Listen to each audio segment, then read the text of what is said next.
오늘 저는 여러분들과 함께 읽었던 성경 말씀을 중심으로 이런 제목으로 설교하려고 합니다. 초대교회 그때도 똑같네. 부활하신 예수님을 만난 베드로를 비롯한 제자들과 수많은 성도들이 예수님을 만난 그 감격 때문에 교회에서 더 열정적으로 예배했어요. 생각해 보십시오. 죽었는데 살아난 거예요. 목사님이 여러분 어느 날 교회 왔는데, 아이고 우리 교회 그 김영호 목사님 돌아가셨어.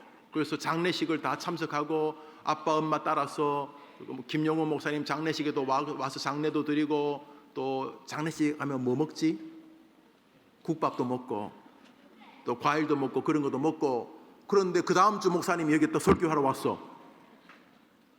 지난주에 장례식 가가지고 그 김영호 목사님 그 사진 영정에서 이렇게 기도도 하고, 또 목사님 가족들하고 또 목사님 자식들하고 악수도 하고, 또 여러분들이 뭐 같이 뭐 조금 슬퍼해 줄 건가 모르겠는데 하여튼간에 뭐 눈물도 조금 흘리고, 또 그 다른 교회 목사님, 또 우리 교회 장로님들이 기도도 하고, 목사님 김영우 목사님 아이고 뭐 이렇게 사셨고 뭐 목회하셨고 뭐 이렇게 그 장례식 다 끝났는데 그 다음날 교회 왔더니 짠 하고 목사님이 와 있으면 여러분들 무슨 생각이 들겠어요?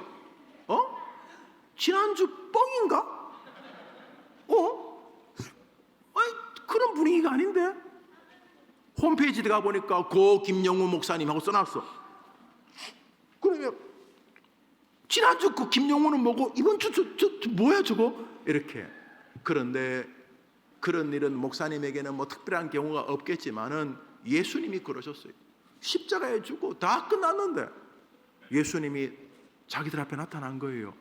그리고 어떤 베드로, 예수님 부인하고 도망갔던 그 비겁한 베드로에게, 베드로야, 원래 베드로 이름이 시몬이거든요. 시몬아, 너 정말 나 사랑하느냐? 이런 얼마나. 그리고 마지막에 제 아들 다 모아놓고 땅끝까지 이르러 복음의 증인되라, 만민들에게 복음을 전파하라. 마지막 유언을 마치시고 구름 타고 하늘로 자기들이 올라가는 걸 봤어. 예수님 본 거야. 그 다음 날부터 교회 생활이 완전히 달라졌어. 지난주 그 예배가 아니야. 어떤 기독교인들도 지난주 그 성도가 아니야. 교회에 올 때 신이나 내가 믿는 예수님은 죽음도 이기신 그리스도시다. 할렐루야. 그러니까 초대교회 분위기는, 우리 교회 분위기도 좋은데 초대교회 분위기는 상상 불가해요. 부활을 경험했던 사람들이기 때문에 뭐 죽인다 그러면 죽인다고? 뭐 자네 마음대로 한번 해보시게. 나는 부활이요 생명이니 나를 믿는 자는 죽어도 살겠고 했던 예수님 말이 딱 믿어져. 지난주에 죽었는데 살아났기 때문에 뭐 나도 죽어도 산다는 게 조금도 의심이 되지 않으니까, 어린 애, 초등학생, 고등학생, 장년, 80, 90 된 폴리갑 같은 사람 불에 태워 죽인다 그래도 눈 깜짝도 안 하는 거예요. 눈 깜짝도. 왜? 봤거든. 뭘 봤는데? 지난주에 죽었는데 오늘 다시 설교하시는 예수님 만났거든. 그래서 초대교회는 완전히 다른 교회, 우리가 상상도 할 수 없는 초대교회의 예배였어요. 사도행전 5장 그 분위기 한번 봅니다. 목사님 말했잖아요. 저 뒤에 있는 어른들은 나가는 순간 제목도 잊어버릴 가능성이 90%. 여러분들은 읽으면 80% 가까이가 머리 남아요. 목사님 여러분만 할 때 교회 다녔거든요. 지금 목사님이 설교하는 성경 구절이 있는데 다 여러분 때 읽었던 거 뭐 외우려고 한 것도 아니야. 목사님 머리 엄청나게 좋은 것도 아니거든. 그런데 조금만 주목하면 떠드는 거 좀 이따 하면 되잖아. 게임도 좀 이따 하면 되고. 하나님께 예배하러 왔는데, 하나님 내 인생의 결정권자라고 지금 만나러 왔는데, 그래서 여러분들은 눈꽃만큼만 주목하면 통째로 외워져 버린다니까요. 정말이에요. 아마 성경을 다 외울 수도 있을 거예요. 여러분 엄청난 은혜를 여러분에게 주셨어. 특히 어릴 때. 이렇게 해봐요. 자, 사도행전 5장 읽습니다. 시작.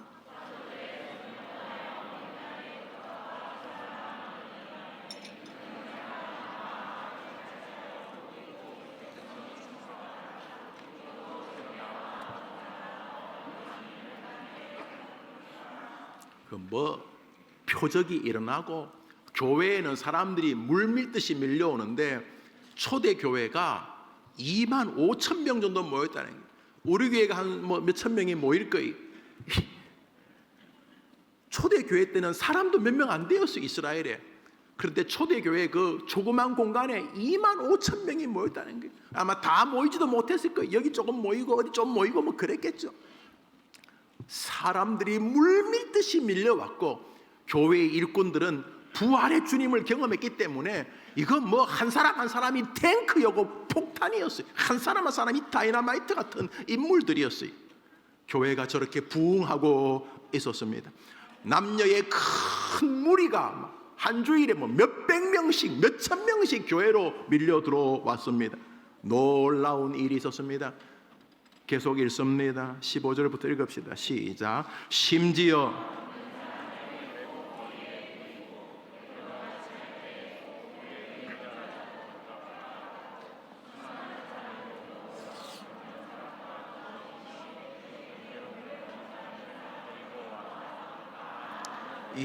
뭐 그때 베드로, 안드레, 야고보 이런 사람들이 그저 안수하면 병이 낫고 그냥 그 목사님하고 상담만 하면 문제가 해결되고, 심지어는 베드로 막 손이 두 개밖에 없잖아. 그러니까 햇볕이 찌우면 사람이 들어가면 그림자가 있는데, 혹시 베드로가 이렇게 지나가다 보면 베드로 그림자라도 한번 스쳐 주기를 바랬는데, 세상에 베드로 그림자만 지나가도 병이 나았다는 거 아니에요. 아이고, 목사님에게 그런 은혜를 주시면, 아이고, 목사님에게, 김용호 목사님에게 그런 은혜를 주시면 아마 대한민국 교인들이 다 해림교회 교인 될 거예요. 그림자. 하나님께서 그러면 교만할까 봐 안 주시는 것 같은데, 여튼 간에 초대교회는 영광스러운 교회, 영적으로 생명력이 있는 교회, 지치고 병든 자들이 치료되는 교회였어요. 거기다가 교제, 우리 지금 해림 끈끈하잖아요. 서로 전화도 해주고, 어떤 분이 자기에게 전화해줘가지고 너무 위로를 받는다고 또 목사님께 전화를 했더라고요. 아이고, 얼마나 서로 돌보는데, 초대교회는 정말 아름다운 성도의 교제가 있었어요. 사도행전 2장 읽습니다. 시작. 그들이 사도의 가르침을 받아 서로 교제하고 떡을 떼며 날마다 마음을 같이하여 성전에 모이기를 힘쓰고 집에서 떡을 떼며 기쁨과 순전한 마음으로 음식을 먹고 하나님을 찬미하며 또 온 백성에게 칭송을 받으니 주께서 구원받는 사람을 날마다, 서로 떡을 떼고 먹고, 여러분, 먹는 데서부터 뭔가 나타나요. 먹는 데서 서로 먹고 떡을 떼고. 또 목사님 내일 우리 노회 이제 증경 노회장을 지냈던 분들이 강원도서 모인다고 해서 또 목사님 가서 대접하고 섬기고 이제 그래야 된다는데, 노회장으로서 그래요. 막 서로 먹고 이렇게 하면 그 교제가 되는 거예요. 떡을 떼는 거 좋은 거예요. 그런데 이게 그냥 마지못해 떡을 떼는 게 아니고, 그저 하나님의 은혜 때문에 서로 위로하고 같이 교제하고 이러면서 성도의 교통도 풍성했어요. 그래서 우리가, 나는 믿습니다. 전능하사 천지를 만드신 하나님 아버지를 믿고 그리고 나는 성도가 서로 교통해야 한다는 사실을 믿습니다. 우리가 사도신경이 고백하던 그런 교회가 초대교회였어요. 거의 완벽한, 우리가 꿈꾸고 있는 그런 교회가 초대교회였는데 초대교회였는데 그 초대교회에도 문제가 있었습니다. 교회 지도자들은 주님을 만난 체험이 있고, 교인들은 서로 사랑하고, 교인들은 물밀듯이 밀려오고, 교회는 역사가 나타나고, 성도가 서로 아름답게 교제하는 이런 아름다운 이 시대의 교회들이 꿈꾸는 교회였는데 그런데도 불구하고 초대교회에 문제가 있었습니다. 오늘 설교 본문입니다. 사도행전 6장 1절 읽읍시다. 시작. 그때에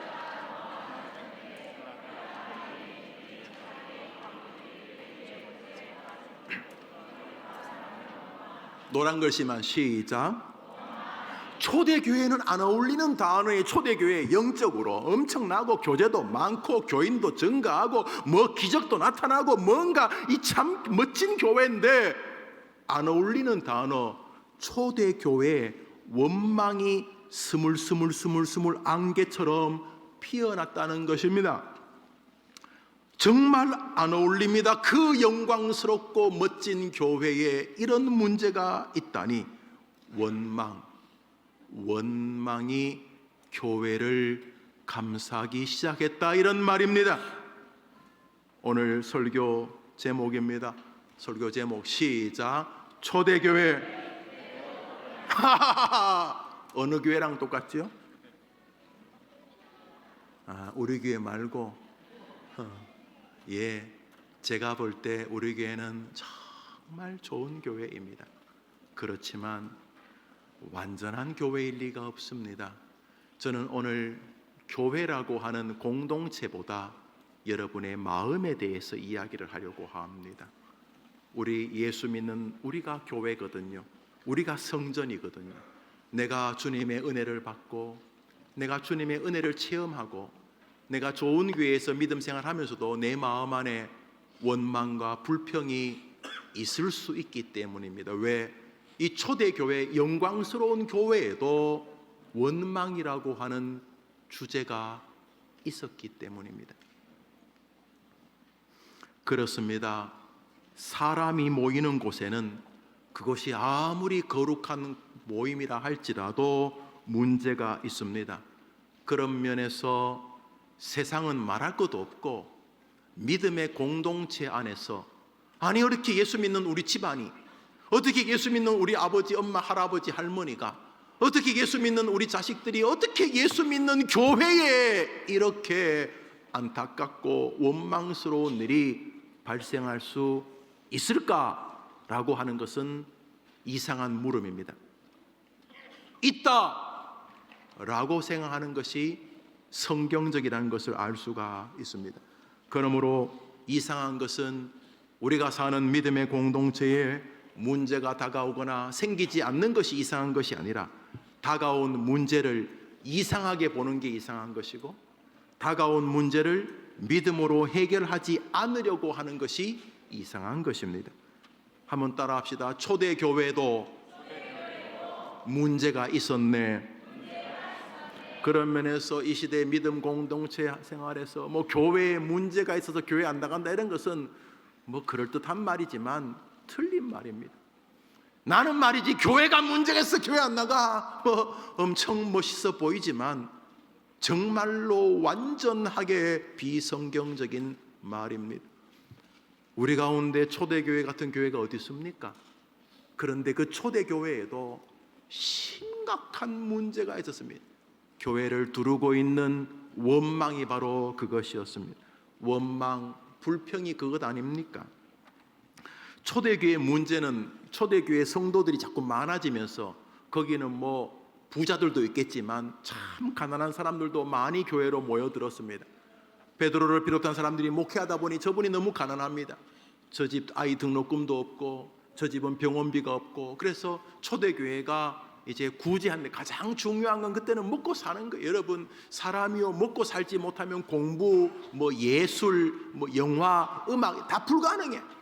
사람이 먹지 못하면 오직 먹는 거에만 관심을 기울여. 먹는 것. 우리나라는 그래도 먹는 문제가 대부분 해결된 나라인데 먹지 못하는 나라는요 하루에 한 끼를 먹어. 하루에 한 끼를. 우리 조영섭 선교사님이 사역하신 라이베리아는 카데바라고 하는 그 고구마도 아니고 감자도 아니고 좀 이상하게 생긴 그거 갈아가지고 그 식용유 넣어가지고 하루에 3시에 한 끼 먹어. 한 끼. 하루에 한 끼. 국민들 60%인가 70%가 하루에 한 끼.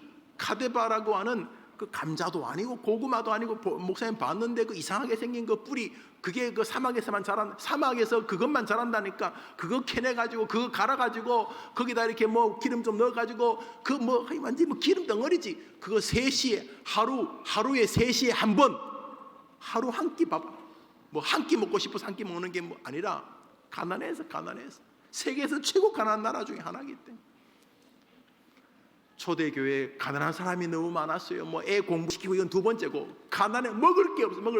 그래서 초대교회 성도들 가운데는 그래도 좀 경제력이 있는 분들도 헌금도 하니까 그 돈을 가지고 이제 쌀을 사가지고 가난한 사람을 나눠주는데 문제는 여기서부터 발생해. 참 좋은 거잖아. 하나도 안 나눠주면 싸우지도 않았을 텐데 나눠주다 보니까 이렇게 우리 미망인 과부라 그래요. 과부 남편이 돌아가신 분 이제 남편이 없는 여성들 가운데 죽은 남편이 이스라엘 사람 유대인인 부인들이 있고 남편이 유대인이 아닌 부인들이 있었는데, 이상하게 이 쌀을 나눠주다 보면은 남편이 유대인인 여인들은 어떻게 다 한 포대씩 다 받아가는데, 자기 죽은 남편이 유대인이 아닌 여인들은 이상하게 쌀을 앞에서 딱 끊어지고 못 받는 거예요. 한 주, 두 주 지나면서 마음이 서운해지고 원망이 생겼어. 아니, 교회도 차별하나? 뭐 예수님이 유대인이나 안 유대인이나 다 예수 믿으면 구원받는다는데, 아니 왜 유대인들 부인들은 남편이 있는 유대인들 부인들은 다 쌀을 주고, 나도 유대인인데 남편이 유대인이 아니었다고 쌀을 내 앞에서 끊어지고 이러면서, 뭐 베드로나 이런 사람들이 일부러 그런 건 아닌데 이상하게 그렇게 된 거예요. 그러다 보니까 그런 사람들이 조금씩 모여가지고 불평하기 시작했어. 그리고는 베드로의 귀에도 들려서 원망이 초대교회를 이렇게 두르려고 했던 것이 성경 말씀 그 배경 읽습니다. 읽읍시다. 시작. 그때의 제자가 더 많아져 헬라파, 히브리파 12.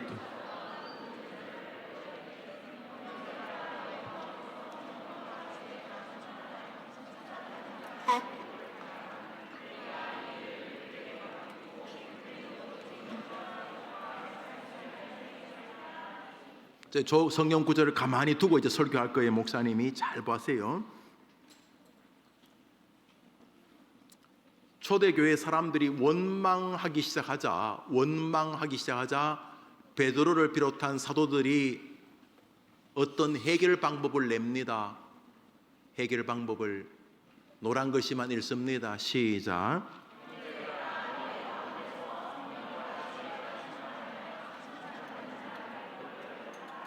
뭘 택하라고요? 사람, 따라합시다. 사람을 택하라. 자, 목사님 봐봐요. 합시다. 문제가 생기면 방법을 찾기보다 사람을 찾으라. 다시 합시다. 문제가 생기면 방법을 찾기보다 사람을 찾으라. 이제 저 구절을 놓고 이제 설교합니다. 쌀이 헬라파 과부들이 못 받는다는 소식을 듣고 베드로가 모여보시오. 당신의 2포대 가져갔어. 가져와 2포대 빨리.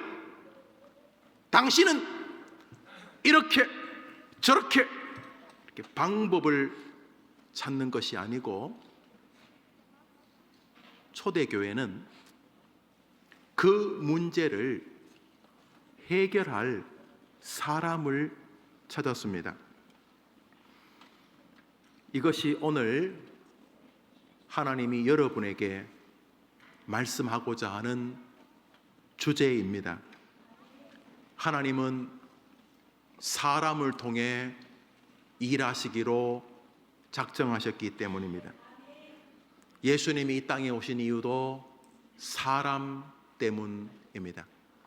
그런데 정작 사람들은 문제를 방법이나 조건을 가지고 해결하려고 합니다. 하나님의 관심은 사람에게 있는데, 초대교회의 역사는 초대교회의 환경과 여건으로 이루어진 것이 아니라 예수님이 3년 동안 힘을 썼던 사도들이라고 하는 소수의 사람들에 의하여 이루어졌습니다. 그 예수님께 배웠던 베드로를 비롯한 제자들도 문제가 발생하자 방법을 찾자 이러지 않고 이 문제를 해결할 수 있는 사람을 찾자 이렇게 말한 것입니다.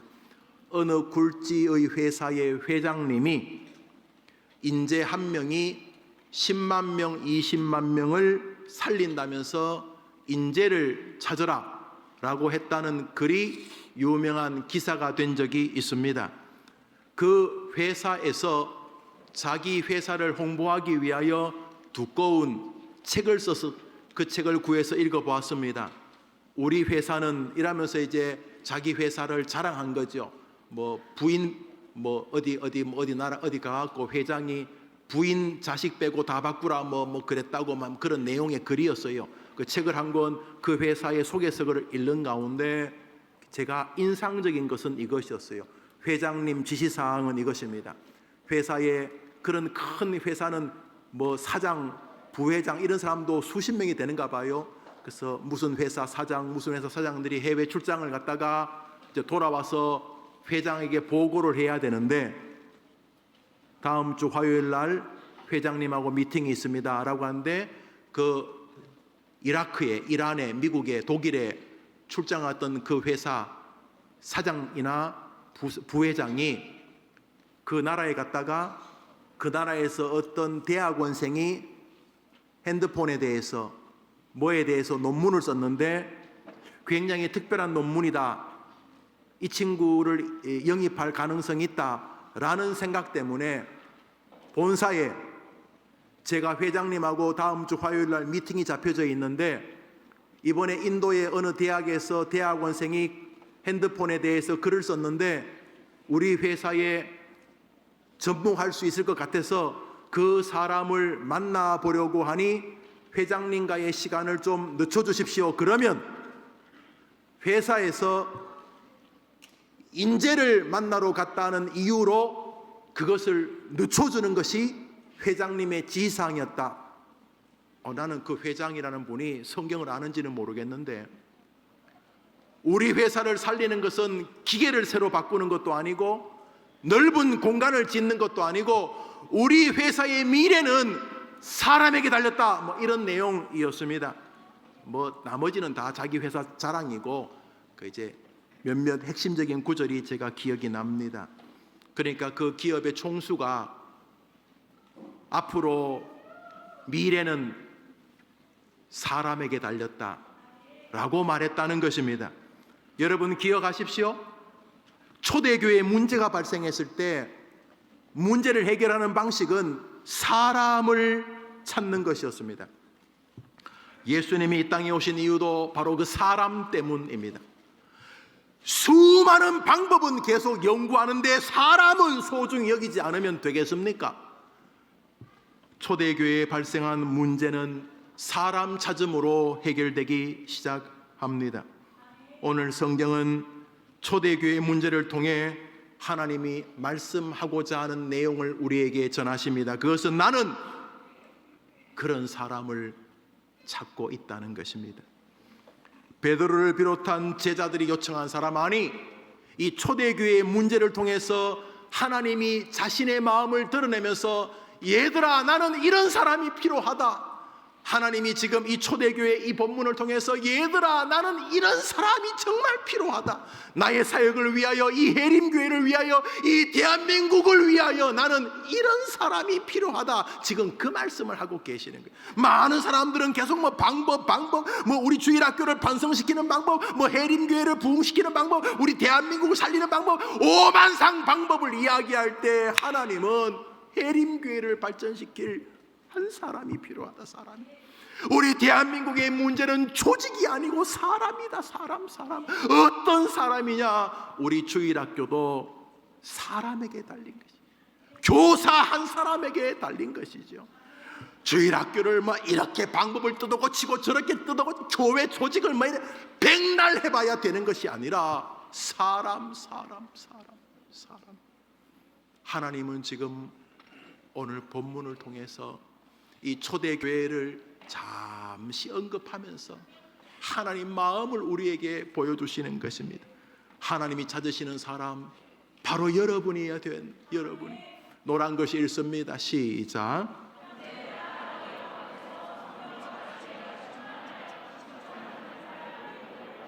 하나님이 찾으시는 첫 번째 사람은 따라합시다. 성령이 충만한 사람.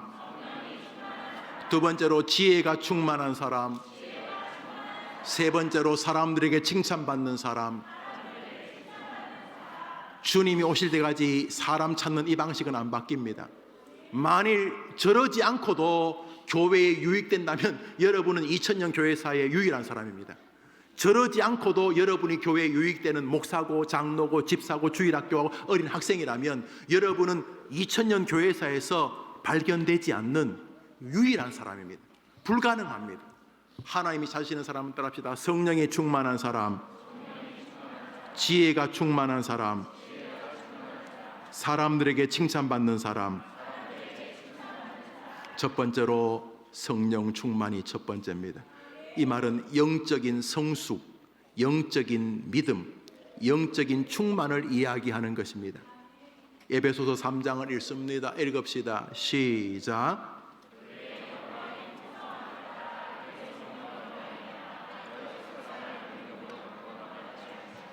사도 바울이 자신의 교우들에게 늘 말하는 것은 너가 성령으로 네 속사람이 건강하기를 바란다.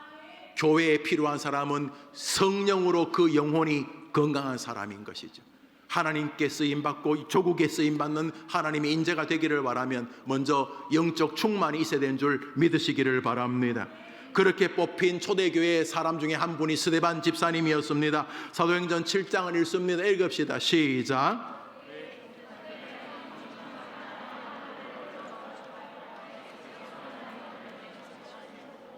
하나님께서 베드로를 비롯한 초대교회 지도자를 통해서 성령이 충만한 사람을 뽑으라고 했을 때 첫 번째 뽑힌 사람이 스데반 집사님이었습니다.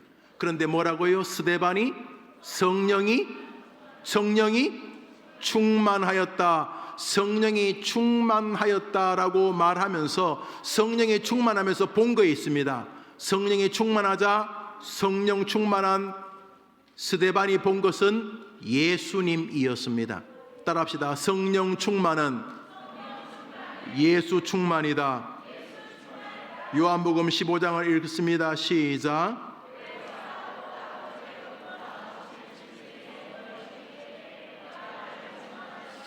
예수님 말씀하셨습니다. 성령님이 오시면 그분이 하는 일이 뭐라고요? 예수님을 증언하는 것이다. 여러분 성령 충만은 샬라 뭐 이상한 말하는 거 아니. 성령 충만은 뭐 이상한 눈빛으로 뭐 이상한 춤추는 거 아니. 성령 충만하면 예수 자랑하게 되는 줄 믿으면 아멘 해보세요. 성령 충만하면 예수를 자랑하고 싶어져요. 왜요?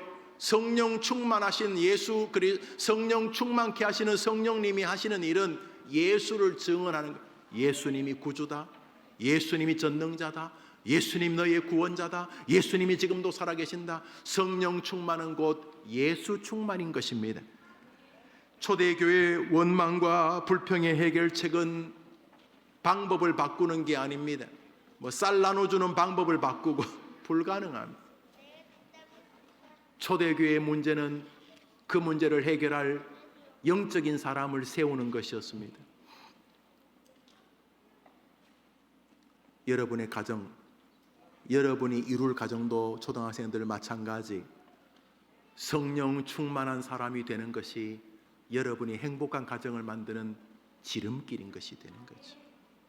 한번 따라합시다. 사람은 방법을 찾으나 하나님은 사람을 찾으신다. 예수의 영이 가득한 사람, 그 안에 예수로 채워진 사람, 그 소망과 꿈이 예수인 사람, 이 땅에 푸르고 푸른 예수의 계절이 오기를 바라는 사람, 바로 하나님은 예수의 사람을 찾으신 줄 믿으면 아멘 해보십시오. 그것이 첫 번째입니다. 그래서 교회 일은 세상에서 정치하고 자랑스럽고 뭐 세상에서 뭐 내세우는 그런 사람들이 아니라 오늘도 그 마음에 예수님이 있는 사람입니다. 하나님 찾으시는 사람은 첫 번째 그것입니다. 오늘 성령이란 말은 헬라어로 푸뉴마는 숨쉰다, 바람, 기도한다는 뜻입니다. 결국 성령 충만은 예수님 사랑해서 오늘도 예수님의 이름으로 기도하면서 문제를 해결하는 사람이 되는 것입니다. 해림교회 주일학교요, 성령 충만한 교사에게 달린 것입니다. 그 내면에 예수님이 계신 그 교사가 우리 조국의 주일학교의 미래이기 때문인 것입니다. 한국교회 주일학교가 어렵다고 주일학교를 살리는 많은 방법들이 나옵니다. 뭐 이해됩니다. 뭐 이래 보자 저래 보자 그러는데 다 좋은 말입니다. 안 됩니다. 왜냐하면 방법으로 안 되기 때문입니다. 해림교회 주일학교가 번성한다면 그것은 교사들 때문인 것입니다. 사람 때문인 것입니다. 하나님께서 우리 해림교회 성도들의 삶과 믿음과 세상의 모든 세상살이에 사람을 통해 일하시는 하나님의 은혜가 있게 되기를 축원합니다. 두 번째로 하나님이 찾으시는 교회도 세상에도 필요한 사람은 따라합시다. 지혜가 충만한 사람입니다. 사도행전 6장 읽습니다. 읽읍시다. 시작.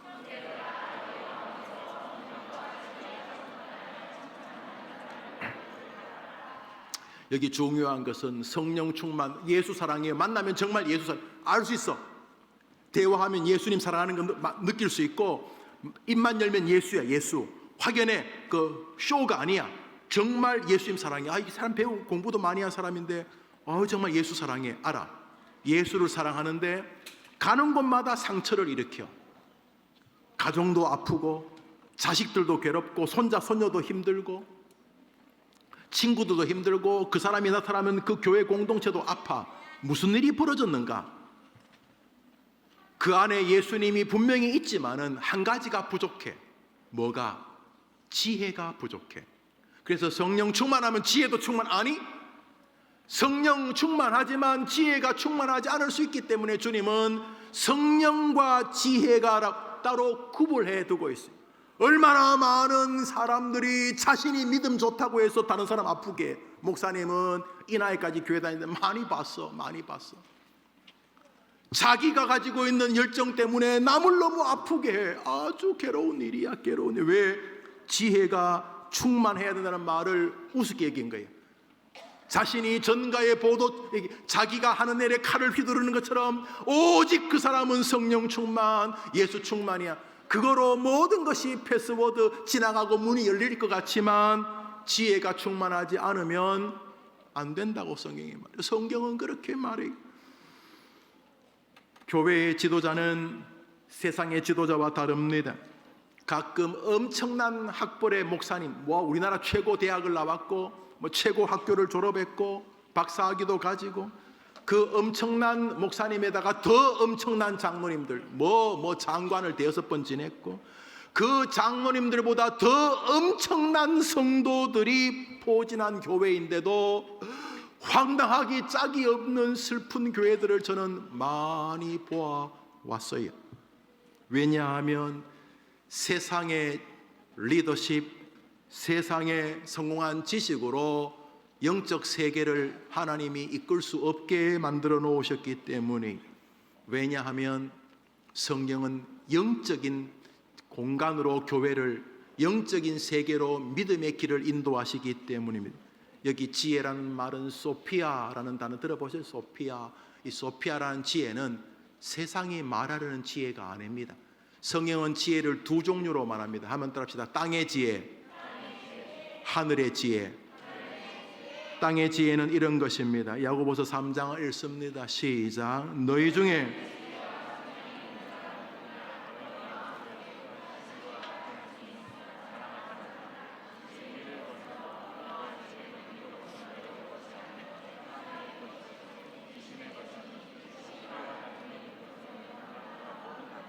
하여튼 간에 그 지혜의 목표는 시기와 다툼. 항상 그래 끝납니다. 항상 목사들이 모여서 회의하는데도 좋은 말 하는데 끝이 항상 시기와 다툼으로 끝납니다. 그래서 여러분들이 이게 하늘에 출처가 있는가, 오늘 성경이 말하는 땅에 출처가 있는가 기억해야 됩니다. 얼마나 많은 사람이 세상 방식으로 믿음의 공동체를 운영하다 전도회가 박살이 나고 주일학교가 엉망이 되고 교회가 망가집니까? 얼마나 많은 선교단체가 희한한 방식으로 운영하다가 불가능합니다. 그 회사지. 가정도 그렇게 운영 안 합니다. 가정을 회사처럼 운영한다고요? 벌써 끝장납니다. 그 가정은 사랑의 공동체, 은혜와 믿음으로 이루어지는 관계인데, 여러분, 성경은 그 지혜 아니다 이렇게 말하고 있습니다. 그래서 세상 지혜는 뻔합니다. 결론을 보면 결론이 시기와 원망과 불평으로 끝나면 꽝입니다. 꽝. 두 번째 지혜가 있습니다. 다음 구절입니다. 읽읍시다. 시작. 오직 위로부터 난 지혜는 첫째 성결하고 다음에 화평하고 관용하고 양순하며 긍휼과 선한 열매가 가득하고 편견과 거짓이 없나니 화평하게 하는 자들은 세상 지혜의 결론은 화평입니다. 긍휼입니다. 그래서 제대로 된 반사는 아이들 상대로 함부로 원망하지 않습니다. 왜냐하면 내 지혜로 반을 운영하려고 하니까 그러는 것입니다. 우리 교회 그런 분은 거의 없는 줄 압니다. 안 됩니다. 안 된다고 했으니까 안 되는 줄 알아야 합니다. 온갖 지혜를 다 해봐야 주일학교가 번성했으면 대한민국 주일학교가 왜 이렇게 됐습니까? 안 됩니다. 방법 그러냐 그만하세요. 안 된다니까요.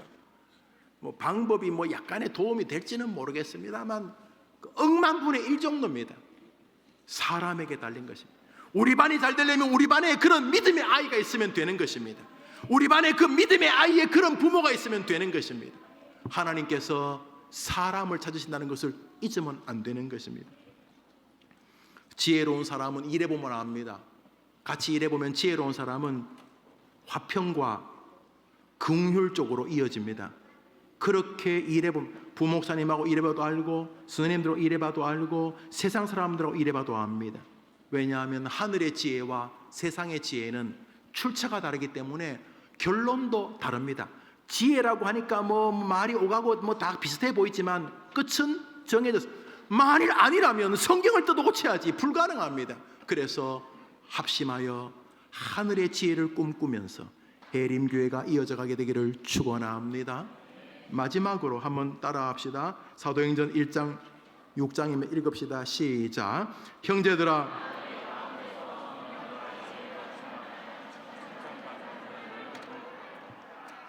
성령과 지혜도 충만한데 이상하게 사람들에게 칭찬을 못 받는 사람이 있어요. 확실히 성령도 충만하고 굉장히 하늘의 지혜 충만한데 다른 사람들에게 칭찬을 받아요. 여러분 어떤 사람 칭찬해요? 요셉 총무를 가르치는데 요셉 총무가 첫 번째로 신앙, 두 번째로 명철, 세 번째로 덕, 네 번째로 애국이라는 4개의 기둥으로 아이들을 가르치면 이게 성경에 써 있는 진리이기 때문에 그 중에 하나가 덕입니다. 덕은 배워야 하는 것입니다. 덕이 뭐냐? 앉았던 자리를 어떻게 정리하는지, 어른을 대할 때 어떻게 대하는지, 자신의 목사를 대할 때 어떻게 말하는지, 자기 부모를 대할 때 어떻게 말하는지, 친구를 대할 때 어떻게 식당에 들어갈 때 나올 때 어떻게 말하는지, 회의를 인도할 때 어떻게 말하는지, 내 자식을 대할 때 어떻게 말하는지가 덕입니다. 덕은 믿음과 지혜와 더불어서 끊임없이 훈련하고 단련해야 될 세계입니다. 많은 사람이 믿음도 있고 지혜도 굉장히 있습니다. 성경이 말하는. 그런데 이 사람은 다른 사람들과의 인격적 관계가 문제가 있습니다. 말과 행동의 합을 인격이라고 부릅니다. 할 말과 안 할 말을 구분합니다. 그 사람은 성령 충만해서 말하고 이 사람은 말하고 동시에 그것이 자기가 생각하고 있는 하늘의 지혜와 합이기 때문에 말합니다. 완벽한 말입니다. 그런데 이 말이 지금 이 장소에서는 합당하지 않습니다. 한번 따라합시다. 경우에 합당한 말은 아로새긴 은쟁반의 금사가이다. 어떤 말이? 경우에. 그런데 맞아요. 성령 충만한 말이고 하늘에서 주신 지혜의 말인데 이 말을 지금 하는 것과는 다른 문제. 인격 칭찬은 말을 할 때와 안 할 때, 행동할 때와 안 할 때를 구분하는 능력을 말합니다. 그래서 다른 사람에게 칭찬받는다는 말은 다른 사람 눈치를 보며 살라는 말이 아니라 한번 따라합시다. 내 믿음과 내 신앙의 지혜로 조금도 나는 거리낌이 없지만 다른 사람이 힘들다면 잠시 멈추겠다. 심지어 안 하겠다. 심지어 포기하겠다. 그것이 오늘 하나님이 찾으시는 사람인 것입니다. 설교를 마무리합니다. 우리 사도행전 6장을 이제 같이 읽읍시다. 시작. 12사도가 형제들아 너희 가운데 지혜와 성 칭찬받는 사람 7을 택하라. 우리가 이 일을 그들에게 맡기고 우리는 오로지 기도하는 일과 온 무리가 이 말을 기뻐하여 스데반, 빌립, 브로고로, 니가노르, 데몬, 바메나와 유대계에 입교했던 니골라를 택하여 사도들 앞에 세우니 사도들이 기도하고 그들에게 안수하니라. 하나님의 말씀이 점점 왕성하여 예루살렘에 있는 제자의 수가 더 심히 많아지고 허다한 제상의 무리도 이 도에 복종하니라. 사람을 세우고 나니까 초대교회 메시지도 더 능력을 발휘하게 되고, 사람을 세우고 나니까 초대교회가 더 번성하게 되고, 사람을 세우고 나니까 하나님 나라가 더 흥왕하게 되었다는 것입니다. 사랑하는 여러분, 답이 나왔습니다. 우리 뒤에 기업하시고 또 크고 작은 가게를, 회사를 운영하시는 분이 계십니까? 답이 나왔습니다. 공장을 더 지을 것인가, 사람을 더 키울 것인가? 공장에 더 투자할 것인가, 사람에게 더 투자할 것인가? 답이 나왔습니다. 자녀를 기르는 부모님들에게 답이 나왔습니다. 내 아이가 공부를, 일을 더 잘하게 할 것인가, 성령이 충만하고 지혜로운 사람과 더 많은 시간을 갖게 해줄 것인가? 답이 나왔습니다. 답이 나왔습니다. 이것이 예수님의 뒤를 이어 2000년 교회사를 이렇게 멋지게 만든 베드로를 비롯한 제자들이 일하는 방식이었습니다. 여러분의 마음에 한 구절을 담고 갑니다. 한번 따라합시다. 오늘 설교의 주제는 이것입니다. 오늘 설교의 주제는 이것입니다. 나는 지금 어떤 사람인가? 기도합시다. 자비로우신 주님, 우리가 다 탁월하다면 교회가 왜 필요하겠고, 주일학교가, 목사가 왜 필요하겠습니까? 성경이 왜 필요하겠습니까? 우리가 아직 연결지 못한 인생이기 때문인 줄 압니다. 나는 사람 찾는다, 성령 충만하고 지혜 충만하고 다른 사람에게 칭찬받는 내 사람을 찾고 있다 말씀하셨는데, 우리 성도들, 특별히 우리 주일학교 학생들, 일당 100, 일당 1000, 일당 10,000, 일당 1억, 10억을 감당할 수 있는 이런 사람들 되게 해 주시옵소서. 예수님의 이름으로 기도합니다. 아멘. 축도합니다. 구주 예수님의 은혜와 하나님의 사랑과 성령의 교통하심이 우리 주일 학생들과 EV 드리는 모든 성도들 위해 영원토록 함께 있을지어다. 아멘.